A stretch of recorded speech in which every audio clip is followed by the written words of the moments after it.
Welcome back to the show. अमेरिकी policy में एक बड़ी तब्दीली, बहुत बड़ी शिफ्ट, और कुछ लोग इसे रेडिकल शिफ्ट भी करार दे रहे हैं। प्रेसिडेंट ट्रंप जब से आए या उससे पहले जब से वहाँ चर्चे हुए प्रेसिडेंट बाइडेन के जाने के, सेठी साहब अमेरिकी पॉलिसी के हवाले से प्रेडिक्शन देते रहे हैं। तकरीबन 1.5 साल पर मुश्तमिल उनकी जो डिफरेंट प्रेडिक्शंस हैं, पहले वो आपके सामने रखेंगे और फिर आएंगे इस पॉलिसी की तरफ कि वहाँ से यहाँ क्या मुशाबे है। मैं काफी अरसे से आपको कह रहा हूँ कि मुझे नेटो नजर नहीं आ रहा सर्वाइव करता इन द लॉन्ग टर्म। और ये अब नेटो की नाइली है, नाकामी है कि it has not been able to have its way. He made it clear to the Europeans कि पहली बात तो है कि मैं आप बहुत पैसे दे रहा हूँ आपकी डिफेंस के लिए, नेटो के लिए। एक तो ये है कि मैं इतने पैसे अब नहीं दे सकता। ये उसका ओवरऑल प्लान भी है ना कि एक्सपेंडिचर्स, फॉरेन एक्सपेंडिचर्स कम किए जाएं। इनवर्ड पॉलिसी हाँ, इनवर्ड पॉलिसी। मैं अपने अवाम के ऊपर अपने टैक्सपेयर्स के पैसे बाहर नहीं लगेंगे। और वो इंटरनल इश्यूज में immigration is a big issue, और मेरा ख्याल है वो वहाँ कुछ ना कुछ करेंगे, जिसके साथ specially from Mexico and other third world other countries immigration जो है वो फ्रीज हो जाएगी या उसको रिस्ट्रेन करेंगे। अमेरिका जो है वो चाइना को वैसे घेरना चाहता है। इस वक्त चाइना और रशिया का एक, जिसे समझे ना कि एक अलायंस बनता जा रहा है। उनका जो इस वक्त मकसद ये है कि जो सारी डिपेंडेंसी है दुनिया की ऑन द डॉलर, जिसके साथ अमेरिका जो है वो हावी है, वो चाह रहे हैं कि एक नई करेंसी बनाई जाए। अमेरिका ने, डोनाल्ड ट्रंप ने धमकियां देनी शुरू कर दी जी कि अगर किसी ने ये नई करेंसी बनाने की कोशिश की तो फिर हम ये कर देंगे, हम वो कर देंगे। द ब्लॉक, इन्होंने 2-3 ब्लॉक बनाए हैं अमेरिकनों ने, जो अब डोनाल्ड ट्रंप आके और भी उनको मजबूत करेगा। एक तो जो ब्लॉक बना रहे थे ब्रिक्स वाले जी, वो अब ब्रिक्स वाला जो ब्लॉक है वो बढ़ता जा रहा है, और डोनाल्ड ट्रंप को बड़ी तकलीफ हो रही है कि ये तो चले 4 मुल्क थे, फिर 5 हुए, अब 13 हो गए या 14 हो गए, तो ये तो एक बड़ा अल्टरनेटिव ब्लॉक बनता जा रहा है away from the West. It's all South Asia and beyond, इस तरफ South East Asia and China, Russia. मेरा ख्याल है ये 2 मेजर इश्यूज होंगे फॉर डोनाल्ड ट्रंप, कि वो फोकस करेगा on China and on Europe. मैं समझता हूँ कि इस किस्म के इश्यूज इंटरनेशनली भी आ रहे हैं कि जो सिस्टम है इंटरनेशनल वो हिल रहा है। पुराने अलायंसेस टूट रहे हैं, नए अलायंसेस समझ नहीं आ रही कहाँ बनना है क्या नहीं बनना। ठीक है, डेमोक्रेसी इन मुल्कों में थी जिसकी वजह से सारे जुड़े हुए थे, अब डेमोक्रेसी हर जगह पे पीछे हट रही है। और जिन लोगों ने ये रिपोर्ट पढ़ी है, 33 सफ़ात पर मुश्तमिल ये रिपोर्ट है, और जुमे को इसका इजरा वाइट हाउस में किया गया है। तो सिटी साहब की जो प्रेडिक्शन है, इसमें रिपोर्ट के साथ अगर हम चेक करें तो नेटो और यूरोप का फ्यूचर, इमिग्रेशन के मामला, चाइना का घेराव, 2 बड़े इशूज़ जैसे चाइना और यूरोप की बात की, इसके अलावा नए अलायंसेस का मुस्तकबिल और डेमोक्रेसी का मुस्तकबिल, अगर इस रिपोर्ट को पढ़ा जाए सिटी साहब, तो इसमें यह सब कुछ है। बट क्या समझते हैं आप कि प्रेसिडेंट ट्रंप अमेरिका का मुकम्मल रुख बदल रहे हैं और वो बदल पाएंगे? देखिए, यहाँ 2 पॉइंट्स ऑफ व्यू हैं।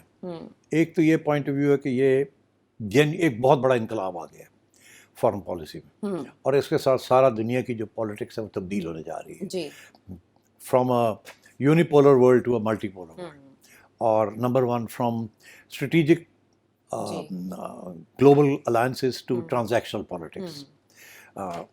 इंस्टेड ऑफ जियो पॉलिटिक्स अब जियो इकोनॉमिक्स होगी विद डोनाल्ड ट्रंप। इसी तरीके के साथ अमेरिका पुल आउट कर रहा है नेटो से, और वो समझता है नेटो जैसी चीज़ होनी नहीं चाहिए, और यूरोप को भी कह रहा है कि आप इस वक्त बहुत ख़तरे में हैं। आपने जिस किस्म की इमिग्रेशन पॉलिसीज़ की हैं, आपकी सिविलाइजेशन को ख़तरा है। और यहाँ तक कि वो जो राइट विंग पॉलिसीज़, पॉलिटिक्स है, ये पार्टीज़ हैं जो रिवाइव हो रही हैं, उनको दाद दे रहा है कि ये देखें ये सही है, नेशनलिज्म। तो मतलब है कि ही इज़ एक्चुअली, यूरोपियंस को तो उसने उड़ा के रख दिया, और इसके मोटे मोटे पॉइंट्स हैं। I think we should just go over those, because Europe is very very upset, और वो हाथ पैर मार रहा है किसी न किसी तरीके के साथ, बट डोनाल्ड ट्रंप छोड़ गया यूरोप को, और Europe doesn't know what to do. उनको आदत ही नहीं है अपने डिफेंस करने की, उनके पास पैसे नहीं है, और अब अमेरिका कहता है हमने बोझ नहीं उठाना। अमेरिका कहता है रशिया थ्रेट नहीं है आपको, वो कहते हैं हमें थ्रेट है रशिया की। ये वो कहते हैं कि रशिया को आपसे थ्रेट है, आप जिस तरीके से नेटो वहाँ ले गए हैं, आपको नहीं ले जाना चाहिए था।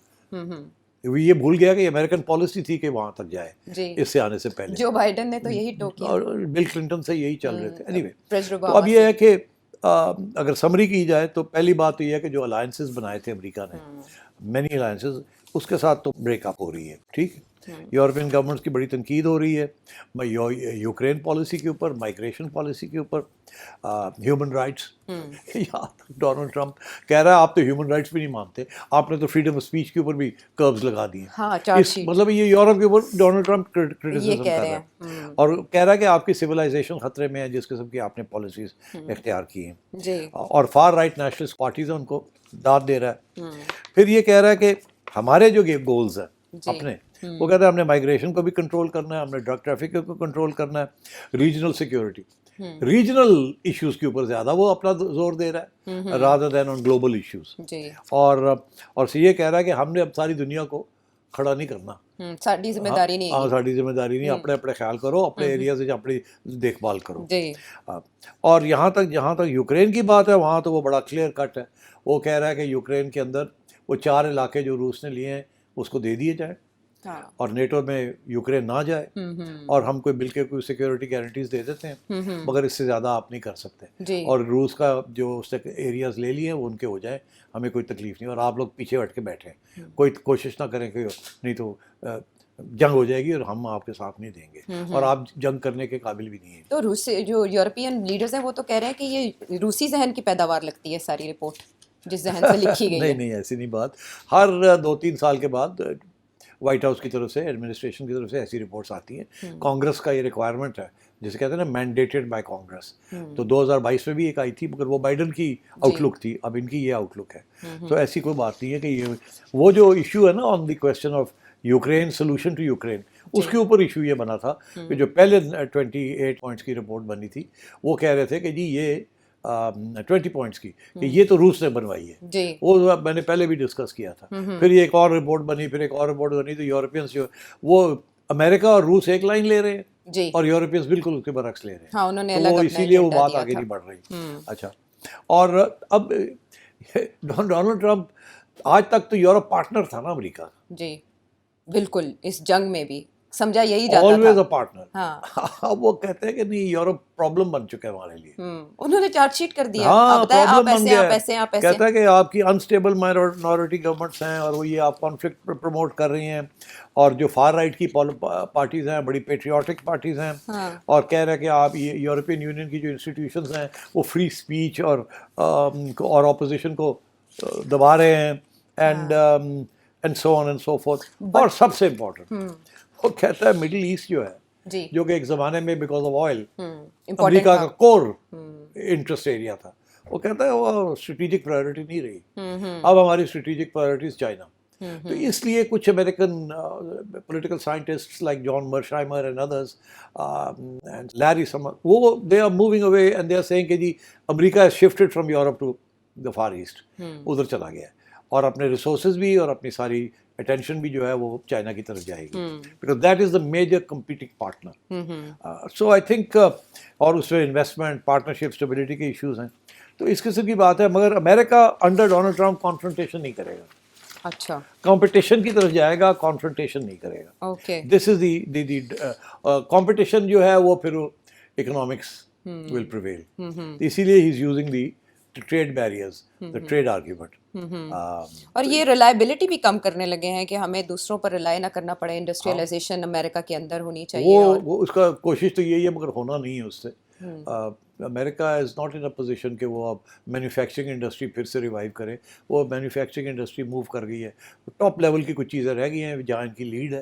मगर ये कि जी वापस वंस अगेन चाइना के साथ कंपटीशन करना to produce manufactured goods is not possible. तो वो होना नहीं है, मगर बट कोशिश उसकी यही है कि किसी तरीके से अपने आप को बचाया जाए।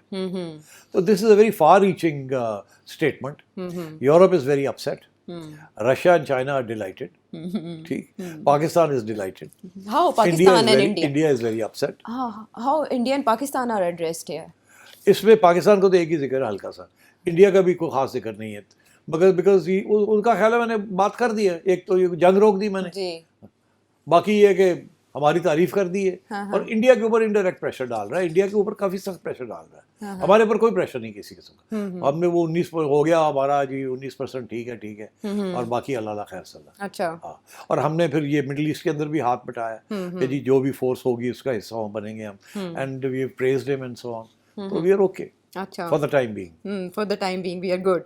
अच्छा सेठ साहब, ये पॉलिसी बताती है कि अब अमेरिका पहले की तरह बैरूनी मुदाखलत नहीं किया करेगा हुकूमतों को गिराने में, डेमोक्रेसी का नाम लेकर। असल में ऑयल होगा निशाना, लेकिन अब ऐसा नहीं होगा। जो पुरानी स्ट्रेटेजिक इनकी पार्टनरशिप्स हैं उन पे भी क्वेश्चंस इसमें रेस किए गए हैं कि हमने उनको रीवैल्यूएट करना है, और अमरीकी मफादात के तहत अब आइंदा सब कुछ होगा। तो इसका मतलब है कि माजी की निस्बत अब अमरीकी मफादात मुकम्मल तब्दील हो चुके हैं। मुकम्मल तो कभी भी नहीं होते रातों रात, आहिस्ता आहिस्ता तब्दील होते हैं। फॉर एग्जाम्पल मदाखलत नहीं करेगा आपने कहा ना जी, अभी वेनेजुएला के अंदर मदाखलत करने की कोशिश कर रहा है ना, हाँ वहाँ अपनी मिलिट्री माइट दिखा रहा है। जी, और एक्सक्यूज़ ये है जो फार राइट वाले कहते हैं कि वेनेजुएला वो एक कौंदुई है, एक रास्ता है जहाँ से ड्रग्स अमेरिका में आते हैं, जी, और इसलिए वेनेजुएला के ऊपर बड़ा प्रेशर डाला जा रहा है, यहाँ तक कि किसी तरीके से रेजीम चेंज हो जाए वहाँ। और जो अपोजिशन लीडर है उसको भी दावत दे दी है इन्होंने। जी, जी, मगर वहाँ के जो लीडरशिप है उन्होंने ऑलरेडी रशिया और चाइना के साथ अपने बना लिए हैं मोर्चे, और they are not giving in to the pressure. अच्छा, अब कुछ लोग कह रहे हैं कि ये सारी बात जो कह रहा है कि जी ड्रग्स और ये वो, ये असली बात ये नहीं है। असली बात ये है कि Venezuela is the sitting on the largest reserves of oil in the globe. America चाहता है कि वो जो ऑयल है ना, क्योंकि वो समझता है कि या वेनेजुएला भी जो है ये रिसोर्सेज जो हैं हमारे पास होनी चाहिए। अच्छा, जैसे वो उसकी कोशिश है कि रेयर अर्थ मिनरल्स जहाँ जहाँ हैं उसको काबू किया जाए। अब वो ऑयल की जो रिसोर्सेज हैं उसकी तरफ अपनी रीजन के अंदर ज़्यादा तवज्जो दे रहा है, और उसकी ये कोशिश है कि किसी तरीके के साथ वेनेजुएलन ऑयल जो है उसके ऊपर काबू किया जाए। हाँ, और कनाडा को भी इन अ वे कनाडा तो रेजिस्ट कर रहा है, कनाडा तो वहाँ उस किस्म की चीज़ नहीं है। वेनेजुएला के ऊपर इल्ज़ाम है ये जी, तो अब जो पॉलिटिकल साइंटिस्ट्स हैं वो यही कह रहे हैं कि ये भी गेम प्लेइंग है। ये बेसिकली कोशिश इसकी ये है कि रेजिम चेंज हो जाए। तो टू आंसर योर क्वेश्चन, रातों रात तब्दील नहीं होगा। अभी भी जो पुरानी पॉलिसीज चल रही हैं या जो उनको मिक्स किया जा रहा है विद करंट ट्रांजैक्शनल नीड्स, तो वो शायद चले फॉर द टाइम बीइंग। सो ये ट्रांजिशन है एक किस्म की, कि रातों रात नहीं होगा, मगर he will move away from the old policies. ठीक है। और इसका इशारा प्रेसिडेंट ट्रंप अपने बयानात में देते आए हैं, और उनके जो वाइस प्रेसिडेंट है जेडी वैंस, वो बड़े अरसे से यूरोप को तो तनकीद का निशाना बना रहे थे। लेकिन इस डॉक्यूमेंट की सूरत में वेकअप कॉल है obviously for the Europeans and middle east के लिए। तो खैर एक खुशगवार हवा का झोंका ही समझा जाएगा कि आइंदा वहाँ सबक सिखाने का जो एक रिवाज है वो बरकरार नहीं रखा जाएगा। सिर्फ सब एक और बहुत अहम रिपोर्ट सिगार की अबाउट अफगानिस्तान। अब ये सिगार वो वाला नहीं है, special inspector general for Afghanistan reconstruction.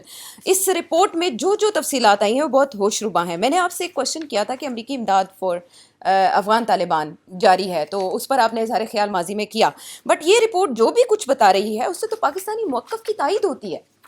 जी हाँ, ये रिपोर्ट बता रही है। एक्चुअली ये रिपोर्ट है 2001-2 से लेके 2021 तक कि अमेरिका ने कितने पैसे वहाँ खर्च किए अफगानिस्तान में जी, और उसका क्या मिला क्या उससे। तो मगर जो इस तो ये रिपोर्ट मतलब इसमें कोई इतनी बड़ी रेवलेशंस नहीं है, हमें पता था कि ये हो रहा है, इतने पैसे जा रहे हैं, ये है। मगर इसमें जो इंटरेस्टिंग बात ये है कि जो हथियार छोड़ गए थे, जो ये हथियार छोड़ गए थे वहाँ, वो हथियार तालिबान ने ले लिए हैं। और वहाँ यहाँ तक ये भी इसमें लिखा है कि जो टीटीपी है उसको भी वो हथियार मिल गए हैं, और वो टीटीपी भी एडवांस अमेरिकन वेपन्स स्पेशली वो इस्तेमाल कर रहे हैं, एंड ऑब्वियसली अगेंस्ट पाकिस्तान। तो उसकी भी एक बात आ गई है इसके अंदर। तो ये this is a worrying factor.